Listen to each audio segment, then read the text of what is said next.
E é muito importante que a gente valorize a nossa busca por maestria. Estamos aqui para isso, para evoluir, para crescer, mas enquanto não atingimos a iluminação, lá quando a gente desencarnar, o máximo que a gente pode fazer nessa evolução, nós somos aprendizes.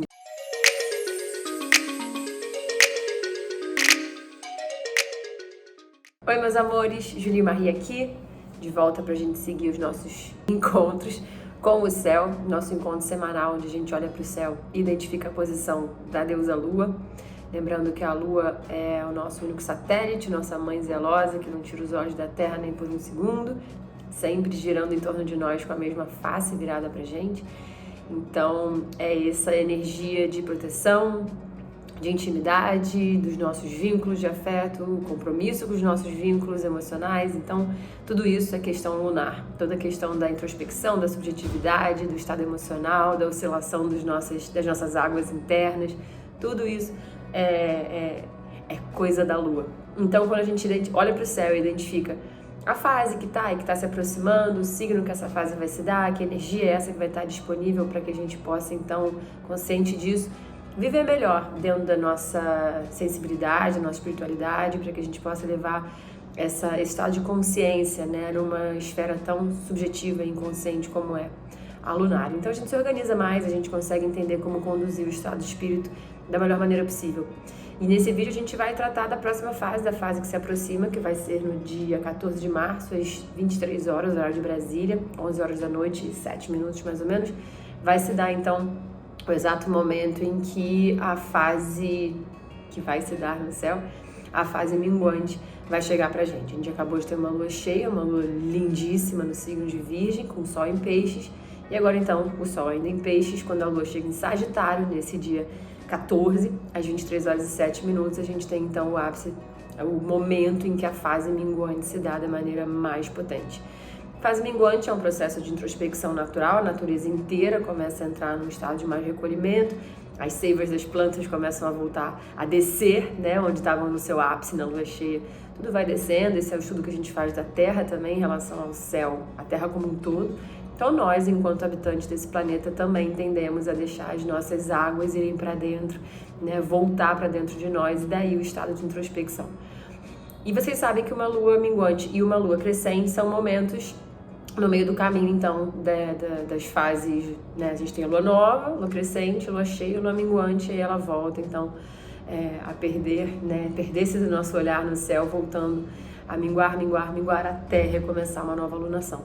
Então, a fase crescente e a fase minguante são esses dois momentos entre lua nova e lua cheia, né? Entre o início de um ciclo e o ápice de um ciclo. A gente tem ali o que a gente chama de pit stop, né? Esses dois momentos entre esses instantes de início e de ápice. Então é um momento em que a gente tem que parar mesmo e entender como é que está sendo a descida, no caso da minguante, e como é que está sendo a subida, no caso da crescente. Então aqui a gente vai tratar hoje da fase minguante, pressupõe a introspecção. E a gente entende então que a gente está tratando de uma tensão no céu, né? Os momentos de crescente e minguante são momentos que Sol e Lua estão em signos que o ângulo formado por essa posição do Sol e da Lua vai se dar uma quadratura, que é um ângulo de 90 graus, que é um ângulo desafiador. Então, a astrologia pressupõe que se trata de um momento em que a gente tem que fazer um esforço maior para, peraí, deixa eu ver como é que a coisa tá, para seguir fluindo, então, rumo a uma nova fase, né? No nosso caso, agora, arrumando aí uma fase nova que vai começar daqui a pouco, em outro contexto, de outro signo, né? Que é o signo que vai vir depois, que é Áries. Mas então, nesse momento, a gente está tratando de um Sol em Peixes com a Lua minguante no signo de Sagitário. Qual é a questão dessa quadratura? Qual é a tensão dessa quadratura? Tanto Peixes quanto Sagitário são regidos por Júpiter, né, na astrologia tradicional. Depois que Netuno foi identificado no céu, ele passou a ser o regente de Peixes e a corregência passou para Júpiter. Então Júpiter seguiu seguindo Sagitário e virou corregente de Peixes. Mas Júpiter rege os dois. A gente tem essa regência absolutamente considerada para Peixes e para Sagitário. E Júpiter é uma lupa. A dimensão jupiteriana é gigantesca, né? Júpiter, o que ele toca, ele faz ficar gigante, né? O dedo de Júpiter é um dedo que faz tudo se dilatar muito. Então a gente está falando de uma hiperdilatação, tanto da esfera pisciana quanto da esfera sagitariana. E aí que tá. Eu acho que quando a gente, só de falar disso, vocês já estão entendendo que a gente está falando da nossa capacidade de tornar gigante tudo aquilo que a gente sente, tudo aquilo que a gente pensa, né? Sagitário é a nossa parte da confiança que a gente tem naquilo que a gente é capaz de conhecer e de saber, e né, toda a honra em relação ao que a gente se torna mestre diante daquilo que a gente sabe, que a gente se apropria intelectualmente, né, até os ideais intelectuais, aquilo que a gente acredita, aquilo que a gente quer cada vez mais conhecer. Então existe essa dimensão gigante do intelecto em Júpiter, né, o mestre que sabe absolutamente tudo sobre um determinado assunto. Um peixe dessa dimensão gigantesca do sentir. Então essa quadratura, ela vem num lugar em que a gente tem que tomar muito cuidado com a fé cega, né? Onde a gente tem certeza que a gente sabe muito sobre tudo aquilo que é da ordem do que a gente está sentindo, do que a gente está imaginando. Então as dimensões que a gente dá para tudo isso, a amplitude que a gente dá para tudo isso, é necessário tomar muito cuidado para que a gente não hipervalorize um sentimento, não hipervalorize uma circunstância, não hipervalorize no sentido de, né, Sagitário Peixes, a gente fica muito focado numa emoção, muito focado numa situação, e a gente sabe que a energia flui para onde vai a atenção.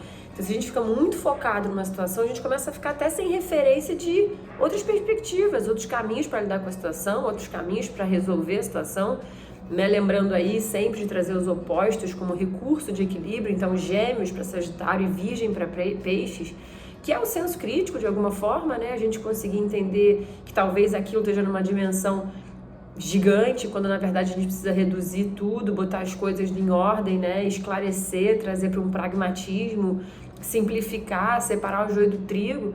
E na referência de Gêmeos, a gente arejar um pouco e pensar, cara, peraí, eu acho que eu tô perdendo alguma coisa, eu tô muito condicionado a viver essa emoção e eu tô não arejando as minhas ideias e percebendo uma outra forma de enxergar, uma outra perspectiva em relação a isso, um outro jeito de lidar com tudo isso, que às vezes se torna muito mais leve, inclusive, né?